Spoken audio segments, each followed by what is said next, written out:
ऐसा क्या करते हैं जो हम नहीं करते? टॉपर्स, एग्जामिशन होल्डर्स या वो सारे स्टूडेंट्स जो फर्स्ट अटेम्प्ट में पेपर क्लियर करते हैं, क्या उन्हें वो सब कुछ याद रहता है जो पहले पढ़ाई करते हैं, या उनके पास कुछ एक्स्ट्रा टाइम होता है जब वो आंसर लिख रहे होते हैं? नहीं, राइट। वो एक चीज बहुत स्मार्टली करते हैं कि आंसर जो है वो क्वेश्चन के हिसाब से लिखते हैं और कुछ गलतियां अवॉइड करते हैं। आज की इस वीडियो में मैं आपको बताने वाली हूँ वो 5 गलतियां जो अगर आपने तुरंत बंद कर दी तो आने वाला अटेम्प्ट आपके लिए भी सक्सेसफुल होने वाला है।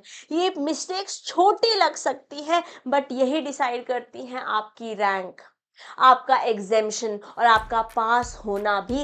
Let's get started. Law warriors. Okay, तो लॉ के आंसर्स कैसे लिखने हैं आइए देखते हैं, और क्या गलतियां हमें अवॉइड करनी है। क्योंकि अगर आप लंबी लंबी कहानियां लिख रहे हैं, मुझे तो ऐसा लगता है लिख रहे हैं, तो समझिए बेटे, गेम वहीं आपके लिए चेंज हो जाएगा, वो भी एक नेगेटिव डायरेक्शन। लॉ के आंसर्स लिखना एक आर्ट है। ये सिर्फ लिखने का नहीं, समझने और दिखाने का गेम है।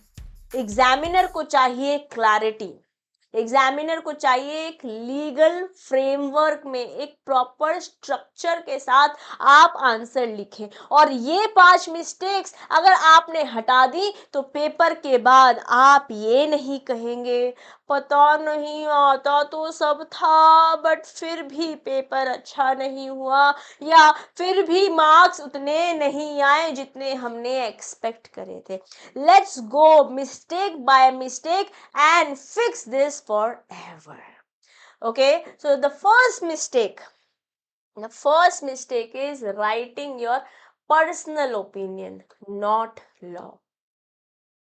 Writing what you feel is right नहीं, हमें वो लिखना है जो कानून कह रहा है, जो लॉ कह रहा है।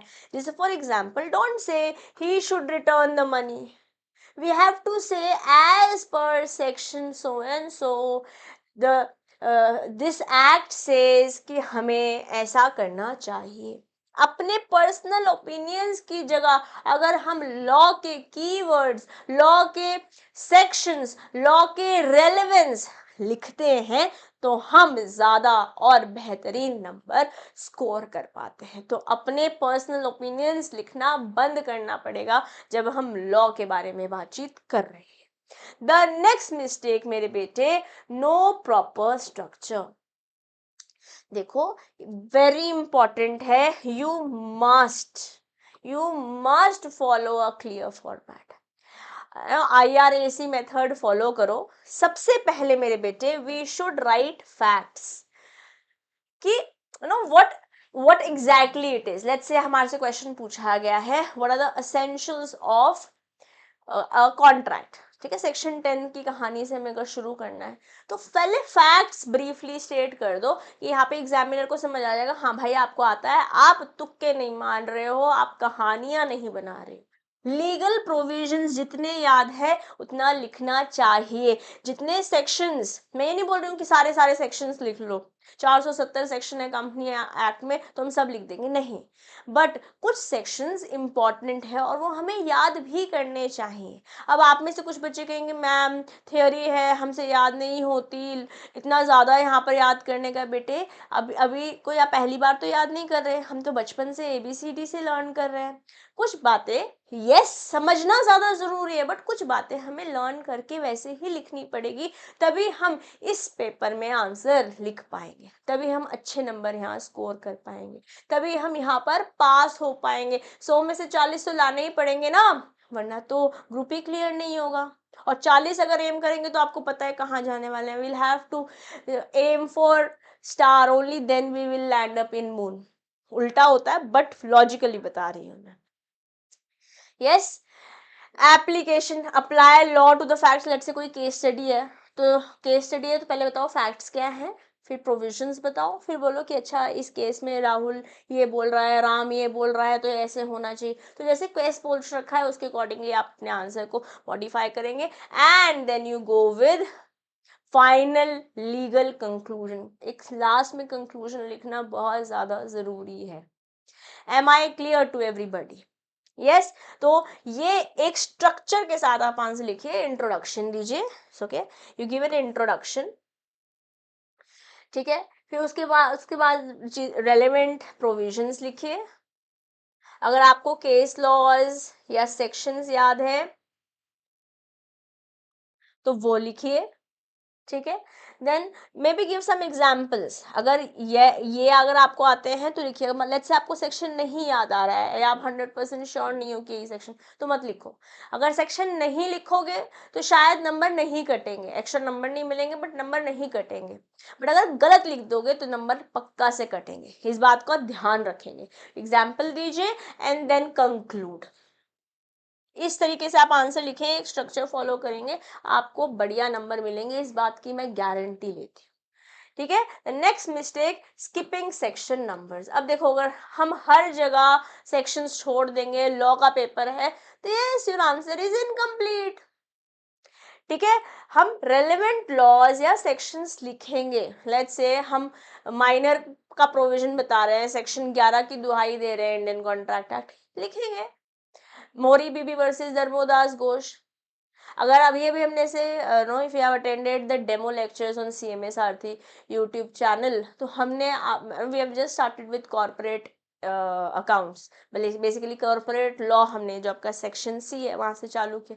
तो वहां जो केस लॉस मैं आपको बोल रही हूँ, क्लास में याद करा रही हूँ, अगर हमने क्लास में ही सुन लिया, एक बार जाके नो वो कंटेंट पढ़ लिया, फिर नेक्स्ट सेशन जब मैं आपको पढ़ाती हूँ, लेट्स से आज हमने क्लास पढ़ी, हमने 1.5 घंटा दिया एक सेशन को, जब हम नेक्स्ट सेशन चालू करेंगे तो हम स्टार्टिंग की 10-15 मिनट पीछे वाला सेशन ही रिवाइज करेंगे, और जो इंपॉर्टेंट केस लॉज, जो इंपॉर्टेंट सेक्शन, जो इंपॉर्टेंट की प्रोविजंस होंगे, मैं वैसे भी आपको वहाँ रिवाइज कराऊंगी, ठीक है। आपने आज पढ़ाई करी, एक बार खुद जाके पढ़ लिया, नेक्स्ट सेशन में मैंने आज 10-15 मिनट आपको फिर से रिवाइज करा दिया, तो हमने देखिए एक ही चीज को 3 बार तो ऑलरेडी कर लिया है, ठीक है। और एक बार चैप्टर फिनिश हो जाएगा, ठीक है, तो आपके पास फास्ट ट्रैक क्लास भी आने वाली है। This is how we are moving forward in your classes, right. एक चैप्टर खत्म हुआ, लेट्स से उस चैप्टर को 15 घंटे लगे हमें पढ़ने में, तो 3 से 4 घंटे में उसका फास्ट ट्रैक वर्जन आपको रिकॉर्डेड मिलेगा, जो आप रिवाइज खुद कर लेंगे, वहां पे भी सारे इंपॉर्टेंट प्रोविजंस होंगे।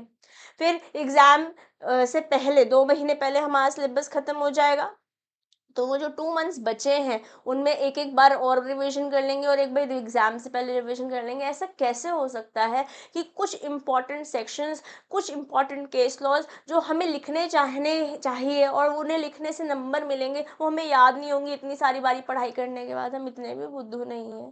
मान लिया कि हो सकता है आप में से कुछ बच्चों को बहुत ज़्यादा चीज़ें रिटेन नहीं होती, बट कुछ 100 में से 10 या 10 में से 2 कुछ तो याद होगा ना, वो अगर हम लिखेंगे तो हमारी possibilities and probabilities to get and fetch more marks में इंक्रीज होंगे। उसी प्रोबेबिलिटीज और पॉसिबिलिटीज को इंक्रीज करने के लिए हमें कंसिस्टेंटली पढ़ना है, ठीक है। और majority of the things I make sure कि मैं आपको क्लास में ही याद करा देती हूँ, ठीक। तो if you are unsure, right as per Indian contract act, let say अगर सेक्शन श्योर नहीं हो आप, और अगर सेक्शन है पता तो लिखिए, गेस वर्क नहीं करेंगे सेक्शन में, क्योंकि अगर गलती से भी आपने सेक्शन गलत लिख दिया तो नंबर कटेंगे। नहीं लिखते सेक्शन, नंबर शायद नहीं कटते, मोस्ट ऑफ द टाइम्स नहीं कटते हैं, बट अगर सेक्शन गलत लिख दिया फिर नंबर पक्का कटने वाला है, ठीक है। नाउ अब चलते हैं हम चौथी मिस्टेक की ओर, फेक और रॉन्ग केस नेम्स। आपको याद नहीं आ रहा था, बेल्फर वर्सेस बेल्फर लिखना था, आपने सी वर्सेस सी लिख दिया। अब हंसिए मत, मैंने सी वर्सेस सी, बी से बी करा था, सी से सी कर रही हूँ, गड़बड़ नहीं सोचिए, ठीक है। Don't invest case names like Sharma versus Kumar, invent मत कर दो। Do not invent, right, use real case, known cases. अगर Carlill versus Carbolic small ball company आपको याद है तो लिखिए, नहीं याद है तो मत लिखिए, फिर एग्जाम्पल के साथ लिखिए कि ये केस लॉ है, ठीक है, उसमें ये कहानी आई गई, आप समझा सकते हैं। अगर आपको हेडिंग याद नहीं है तो you can skip it, but गलत मत लिखो, ठीक है। बेल्फोर वर्सेस बेल्फर मैंने आपको बताया था जब हम लीगल प्रोविजंस कर रहे थे, और अगर आप पहले पढ़े हैं और अगर आप अभी आप रिकॉर्ड लाइव बैचेस में आने वाले हैं तो इंडियन कॉन्ट्रैक्ट एक्ट में जब मैं आपको लीगल और सोशल अरेंजमेंट समझाऊंगी, कॉन्ट्रैक्ट से बताऊंगी, वहाँ पे हम बेल्फर वर्सेस बेल्फर भी पढ़ेंगे, तो जो केस लॉज हैं अपने मन से मन घड़न मत बनाओ भाई। तुम तो जो पेपर चेक करके आ रहा है वो नो ही और शी नोज, तभी तो वो चेकर बना है ना। ठीक है। नाउ द नेक्स्ट मिस्टेक जो हमें नहीं करनी है, लॉ का पेपर है, कहानियां नहीं बना कर आनी है। इमोशनल स्टोरी टेलिंग के नंबर नहीं मिलते हैं। Okay, he was poor and betrayed. It's not a literature paper happening. Come on, guys. L for law, L for literature, but then they are different.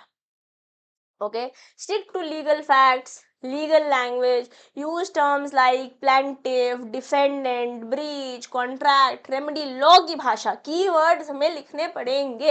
और मेजॉरिटी चीज है ना, मतलब अगर 100 नंबर 100 लेट्स से 100 वर्ड्स हैं, 100 में से 70 words आप अपने लिख सकते हैं, बट रेलेवेंस ऑफ कोर्स किताब का ही रहेगा, रेलेवेंस ऑफ कोर्स कंटेंट का रहेगा, बट जो 30 कीवर्ड्स है वो लिखने पड़ेंगे, तभी आप नंबर जो है, तभी आप भाषा लॉ वाली लिख पाएंगे, तभी आप लीगल ढांचा क्रिएट कर पाएंगे, तभी आप एक लीगल और law related language and framework create कर पाएंगे। और ये सब करना जरूरी है, ये मिस्टेक भी हमको अवॉइड करनी है। अपनी कहानियां लिखे जा रहे हैं बड़े बड़े आंसर, बिकॉज किसी ने बताया था कि जितना लिखोगे उतने नंबर मिलेंगे, ऐसा रियलिटी में नहीं होता है।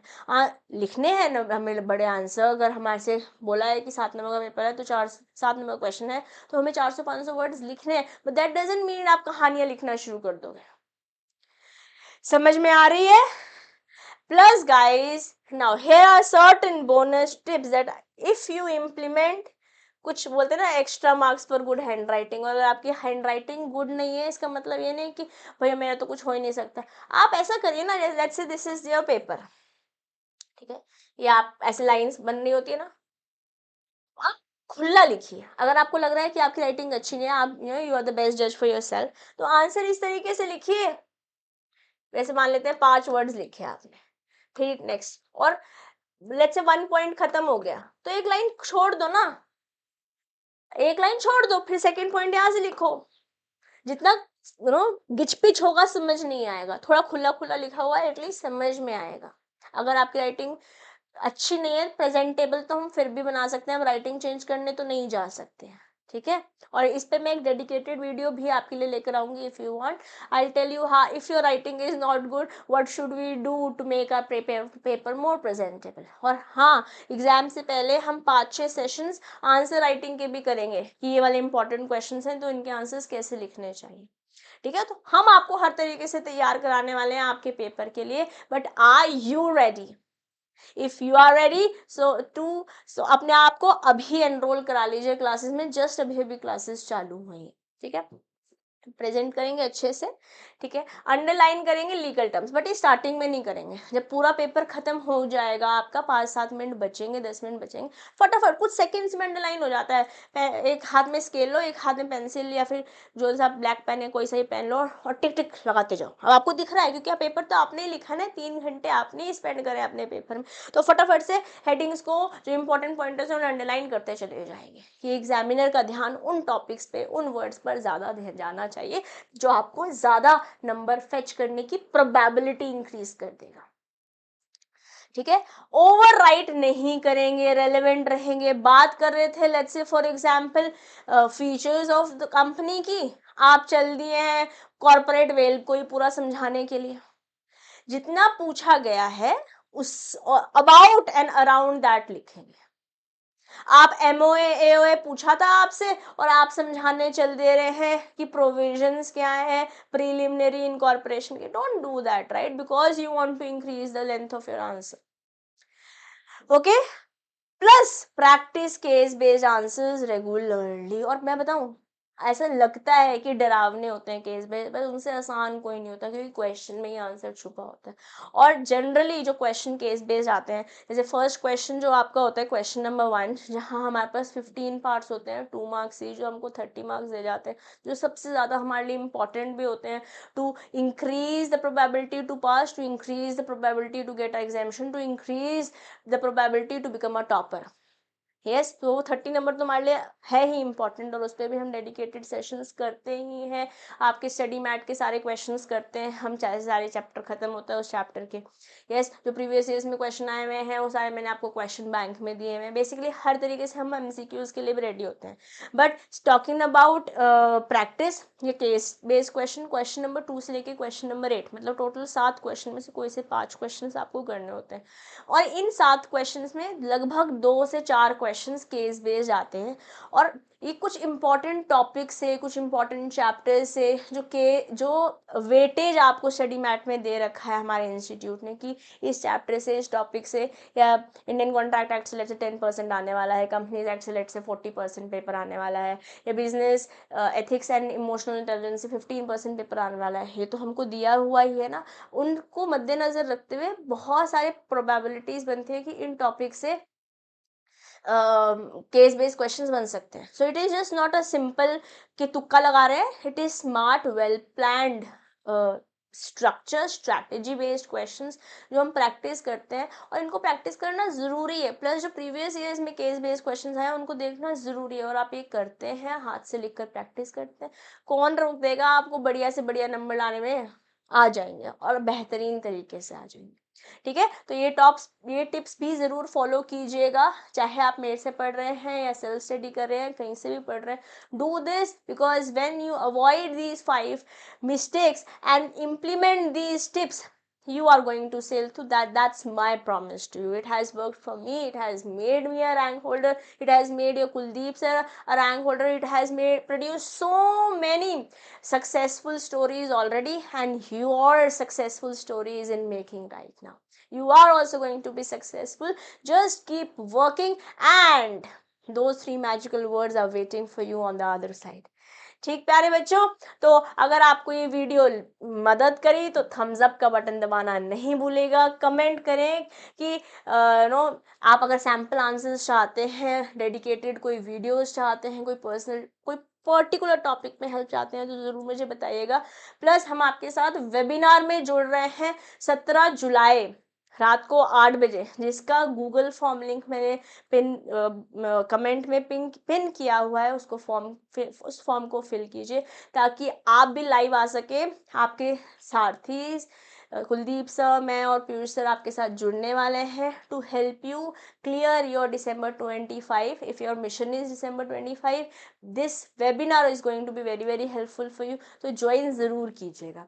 ठीक है, subscribe for more smart strategies. हम CMA सारथीज हमेशा आपके साथ हैं, किसी भी तरीके से आपको मदद की ज़रूरत है तो let us know. Also join us on Telegram, right CMA Sarathi, and you will be able to join the Telegram group. और हम इंस्टाग्राम पे भी बहुत सारा फन करते हैं, बहुत सारा कंटेंट आपको देते रहते हैं। तो CMA Sarathi is your one stop solution to clear your upcoming examination. So guys, that's it from my side. I'll see you in the classes, in the webinar, and in every possible way that can help you reach your goal. For now, I'll take your leave, and here's a reminder, don't do these 5 mistakes that I've told you. Also let me know in the comment box कि जो mistake आपको लगता है कि आप सबसे ज़्यादा करते हो और आप उस पर काम करने वाले हो। ठीक है, मिलते हैं आपसे ऐसी और रिसोर्सेज के साथ। Till then keep learning, keep growing. This is your friend and teacher CMA Disha Dua signing off for today. Bye.